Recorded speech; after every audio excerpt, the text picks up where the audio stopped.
Hi everybody. I'm going to do some story time videos because people tell me that, I'm inspirational, and I often wonder why, because I don't think I'm meant to see these things. I think it's for other people to see it. So I just did a video about my childhood and being a teenager, and then in my 20s, 30s, and now into my 40s, but I deleted it because I would never want people to think that I want people to feel sorry for me. So maybe one day I'll get the courage to do it, but right now I don't think it's relevant. I just think, it's about being a child survivor of divorce and how it can wreck your childhood emotionally and create trauma, and why I've got two alter egos, the Barbie, which is me, and then the dark gothic alter ego, which is very dark. But then I decided I'd delete the video, so I deleted the video. So maybe I'll get the courage to do it one day. Because in my 20s I was suicidal, and I think I need to talk about that to help people.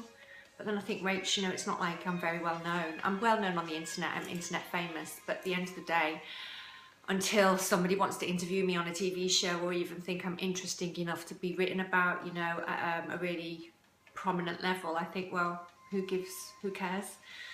But then there's a part of me which thinks, no, just tell your story. Just be a person who's telling a story.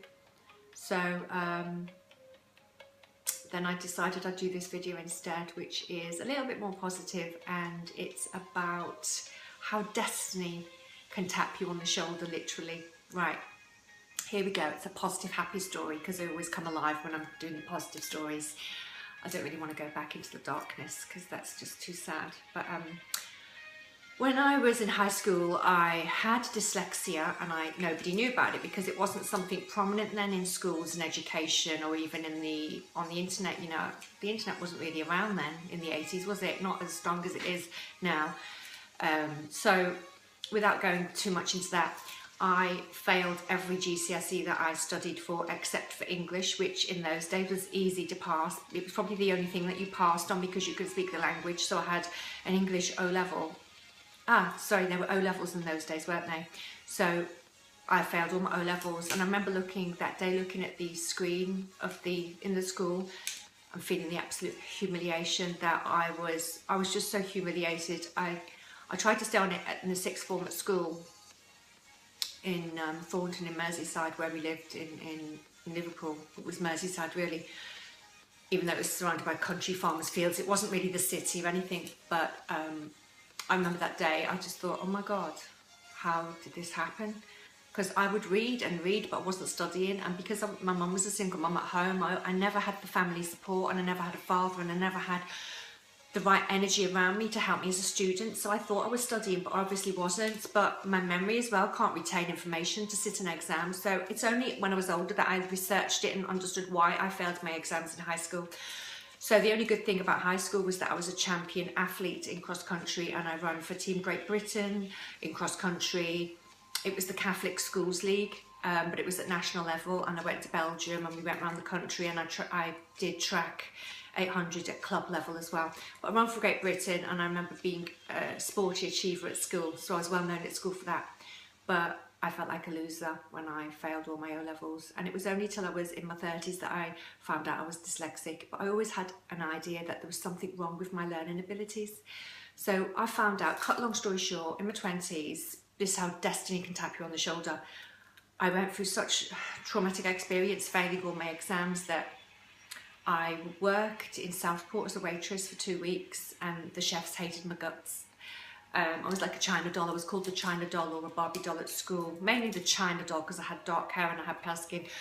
But they'd say, oh, you're like a Barbie doll because we're so skinny. And I was picked on and bullied at school. So when I felt the chefs were bullying me, I left in tears and I phoned my dad, who I hardly knew because I didn't know my dad when I was younger. My mum and dad divorced when I was 7. So I phoned him, and he lives in Essex. And he was living in Essex all through my childhood, even though I lived on Merseyside. And I said, oh, I want to come and live with you. I was 17, and he said, okay. So I got an overnight coach with like a few quid in my pocket. I was so broke at 17, and then I got this sports bag with just a few possessions.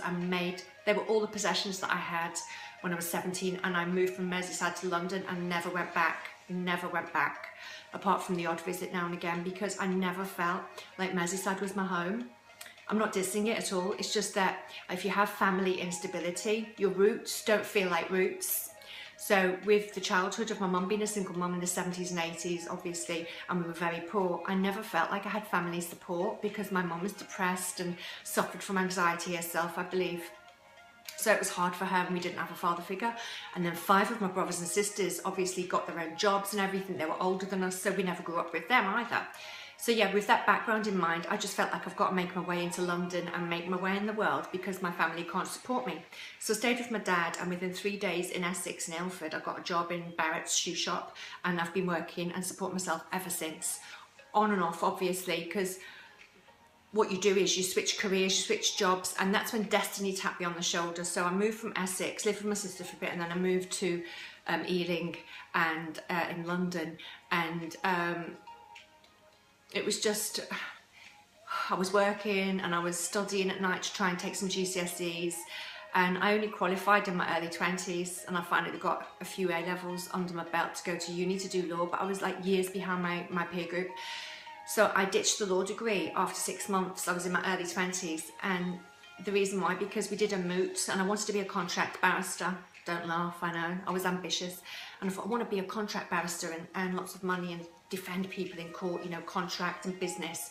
So anyway, that was my dream. And then when we did a moot one day in uni, I couldn't do the numbers and I just felt like a complete failure again, and it triggered the memory of me failing my exams at school. So I told the course tutor, Nina Scott, and I said, I can't do it, I need to take a break, reassess. So I took time off. She didn't want me off the course because she said, you know, you've got brains, you've got talents, you know, you can argue for and against. And it was only looking back that I realised I had some skills, but I wasn't really aware of them. So anyway, I went home, carried on working, supporting myself.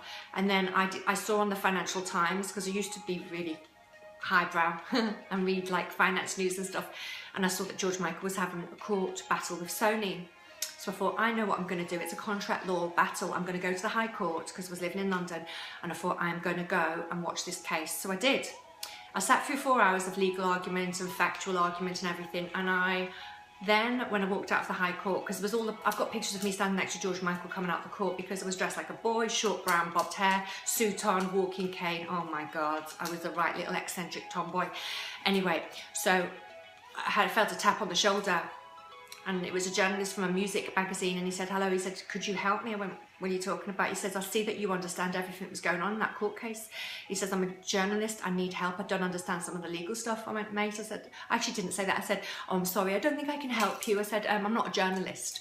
So I left him at the High Court, this journalist. Then the next day, and the next day, he kept asking me. So cut a long story short, he wouldn't give up, and I said, listen, I'm not a journalist, but if you want, he goes, let's go for coffee, we talk, and I'll pay you for it, blah, blah, blah, and you can help me write the stories. I was like, this is weird, I'm not a journalist. So I had destiny tap me on the shoulder to become a journalist, and then I didn't even know that I was capable of being a journalist, because I literally hit the ground running, did the journalism on the job, became a High Court reporter on the job, trained as a journalist on the job, and later took a qualification to qualify in it. I got published story on the front page of Music Week magazine, Judge Rock's Michael case, and I worked for Paul Gorman in Music Week magazine, and we went from start to finish. Every day in court was there, George Michael in the witness box, whatever. I consulted Dick Leahy, his music publisher, and worked closely with his legal team. So I was in my early 20s, I was the youngest journalist in the country on that very high profile George Michael v Sony court case. Anyway, and the pictures aren't there to prove it because I was coming out of court one day and we were behind George. Anyway, so after that, a Reuters correspondent tapped me on the shoulder on that court case and said, here's my card. If ever you want to work as a stringer, which is a freelance court reporter for Reuters, let me know. Time passed. I finished the George Michael court case, finished on that as a reporter. And then I think it was a year later, the Maxwell fraud trial came around, and I contacted Kat Callow, who was the corporate finance correspondent at Reuters. She later became, I think, the vice president of Reuters. Oh my God. And she trained me on the Maxwell trial again. I worked as a journalist on the job, but I got the qualification later. Don't ask me how that happened. And even now as a journalist, that's where I learnt my skills from the Music Week reporter and from the Reuters agency, Kat Callow. The best training ever. So thank you for watching my Destiny Taps You on the Shoulder video. It's 10 minutes nearly. Check me out on Twitter at MakeOverEssex, and I'll leave links in the bottom of the video. Thank you. Bye.